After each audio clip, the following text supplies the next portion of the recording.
Hello, everyone. This is Sister Crystal here with Let's Talk Classic Hip Hop and R&B. Let's talk classic hip hop and R&B. Well, today I'm doing something a little different. I am going to highlight one of my favorite um, artists of all time, Aaliyah. And today, I just have to say, Aaliyah fans are awesome. Aaliyah fans are awesome.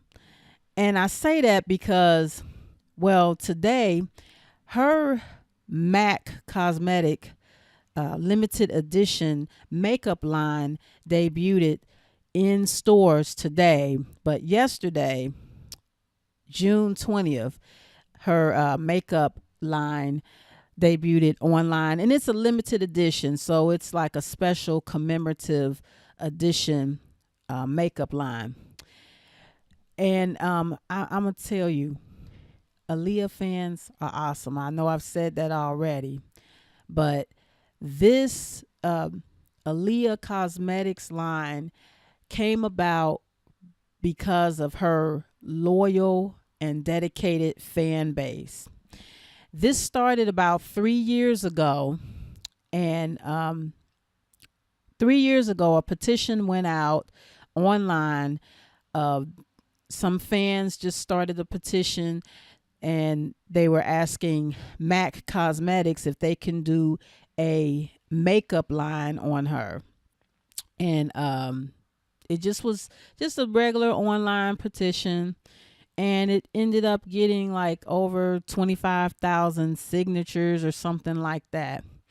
Now, the ironic thing about this is the petition started 3 years ago, and as some of you guys may remember, unfortunately, a horrible biopic that was done by none other than Wendy Williams, who is the talk show host. I mean, she went on to from radio on to television. Well, anyway, she did a biopic on Aaliyah 3 years ago, back in 2015. That it was a Lifetime biopic that was just absolutely horrible. It had none of Aaliyah's music in it. The actors, they were okay, but it was horrible. And it looked like it was rushed and everything was wrong with it. It was about 2 hours long with commercials. But if the biopic, the way it was written, first of all, the parents, when I learned that Aaliyah's family wasn't going to have anything to do with that biopic, I really wasn't interested at all. And one thing about fans of Aaliyah, we respect her legacy and we respect the wishes of her family. So even if it's something that us as fans want, if we hear that the family doesn't stand behind it, we abandon it. And so with the biopic, after learning that the family wasn't involved, and Missy Elliott and Timbaland, who were her not only her producers but her friends, that they had nothing to do with it, I just had a bad feeling about the biopic, and our feelings were correct. The biopic bombed, and it was not a good representation of her legacy. Long story short, the biopic was really more like, I think Wendy Williams, she did it in more of like a tabloid type biopic. She made it more into the Aaliyah and R. Kelly story rather than Aaliyah's story. The first hour and a half was all about Aaliyah and R. Kelly's, forbidden love or whatever you want to call it. And then the last half an hour was reserved for her last two albums, or yeah, the last two albums. So she had three albums. It was Age Ain't Nothing But a Number, which came out in 1994. Then she had One in a Million, which was released in 1997. And then she had Aaliyah in 2001. And that was released about maybe 30 days or so before she tragically died along with 8 other people in a plane crash in the Bahamas, and she was only 22 years of age. And so now it's going on nearly 17 years since she's been gone. And the fact that she has fans out here that rep for her so strong, even after all of these years.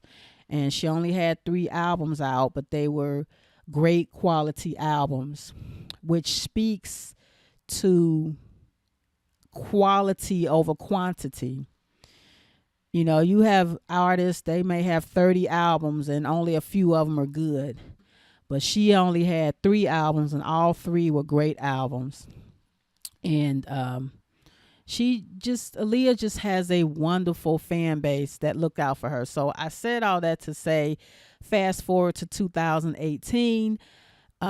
There were rumors last year saying that MAC Cosmetics would do a limited edition line on Aaliyah. And now it's finally here. I personally hope that they would make it more permanent. Now, I went online and it just was released yesterday. And you know what? Some parts of it is already sold out. Like they have a box collection that you get a bandana and a poster and along with the cosmetics. And also, I have to say, it's reported that her brother, Rasheed Haughton, he had the family's involved in this, and he actually had a hand in putting together the colors and everything, because in their home, apparently, they have her cosmetic collection the way she had it, and she loved MAC Cosmetics. So her collection is comprised of different colors that she actually wore that she liked.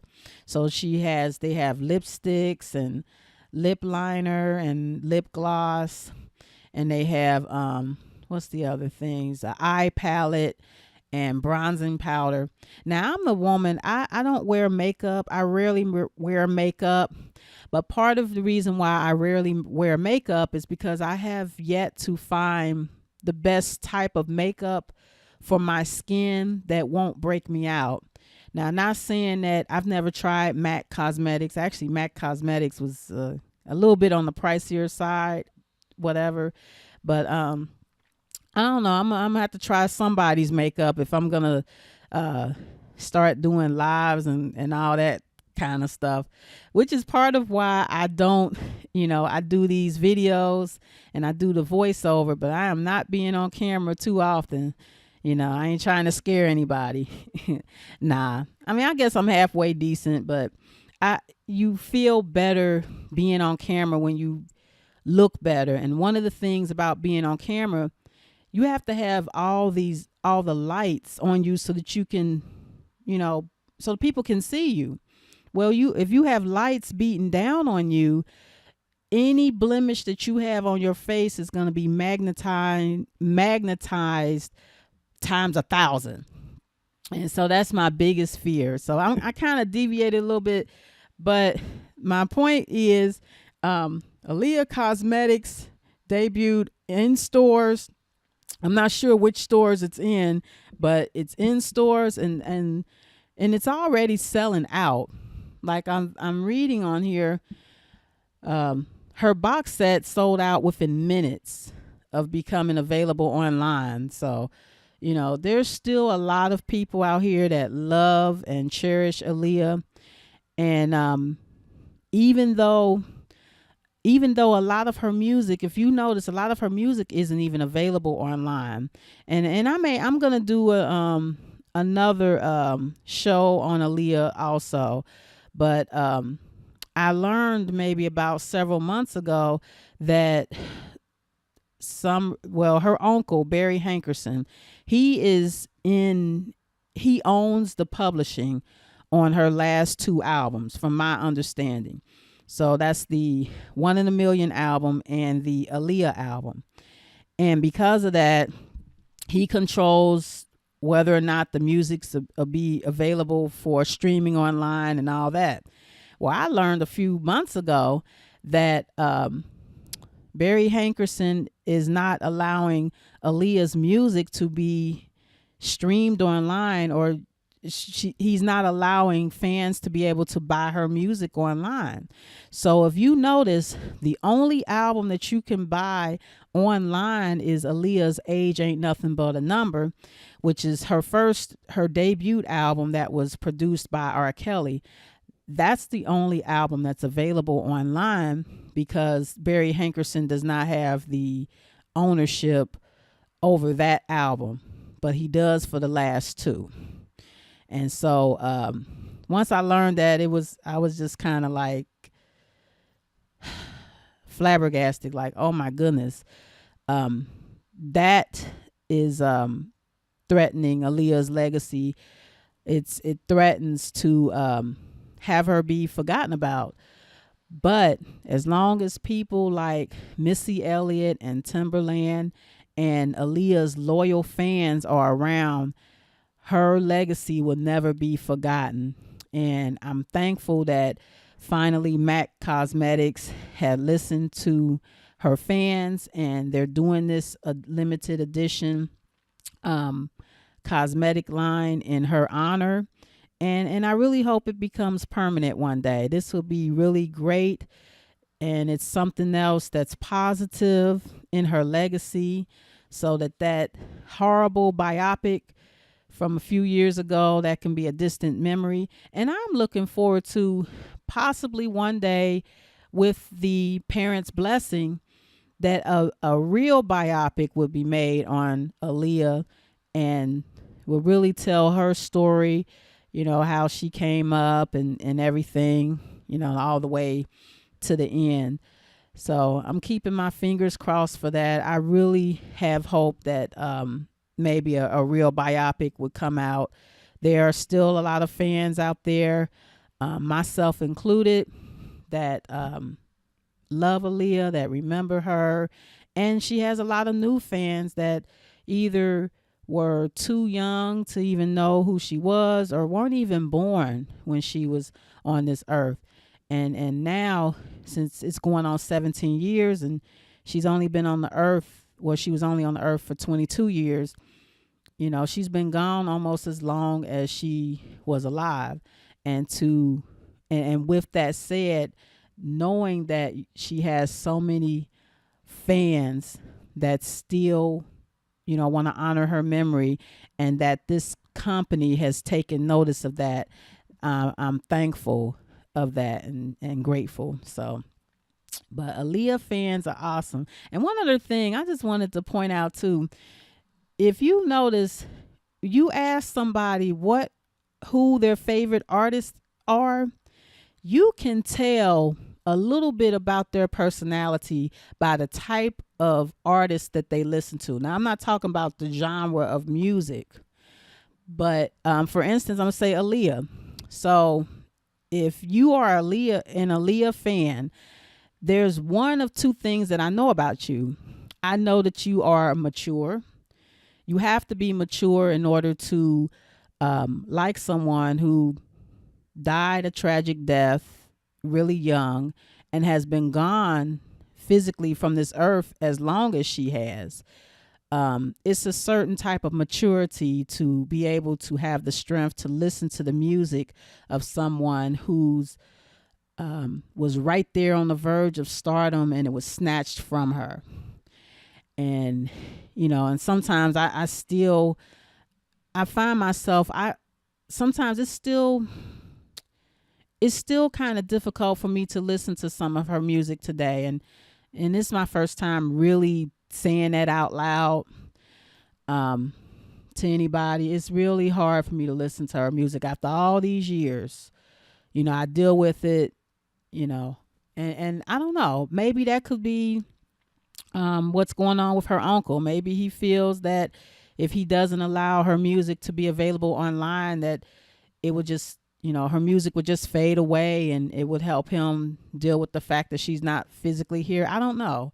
I mean, that's kind of my theory. I just can't see no other reason why um, he or the powers that be would not want Aaliyah's music to be available online other than the first album, Age Ain't Nothing But a Number. And then that's a great album, but she really didn't come into her own until the last two albums, that she was working with different producers and she was able to experiment more.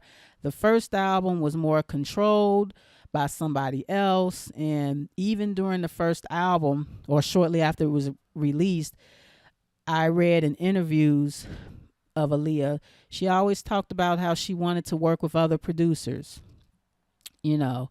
And so she was always someone that was looking out for new talent.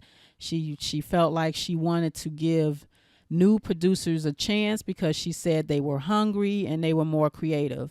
That's not exactly her words, but that was basically her message, that she always was on the lookout for new talent. And you can hear it through her music. I mean, she experimented with a lot of different sounds, and you can hear it in, some of the artists today. So even though my show is called Let's Talk Classic Hip Hop, actually, I'm going to tell you a fun story. Actually, the title of my show was going to be Let's Talk Classic Hip Hop and R&B, but I forgot to put the R&B on there. So, but hip hop, like I said in previous videos, hip hop is a culture. It's not just music. And she clearly was one of the first ones that infused hip hop and R&B together. So Aaliyah is just as much hip hop as any other hip hop artist, even though she was an R&B singer. So with that, I just want to say thank you so much, my fellow Aaliyah fans, for encouraging MAC Cosmetics to come out with this a limited edition collection. I think this is another step forward in keeping her memory and her legacy alive. And just thank you so much. Your Aaliyah fans are awesome. They're awesome. They're awesome. So, and rest in paradise, Aaliyah, and all those other wonderful people, the people who passed away with her. May their souls rest also. So, yeah, so this has been Sister Crystal with Let's Talk Hip Hop and R&B. And until next time, take care.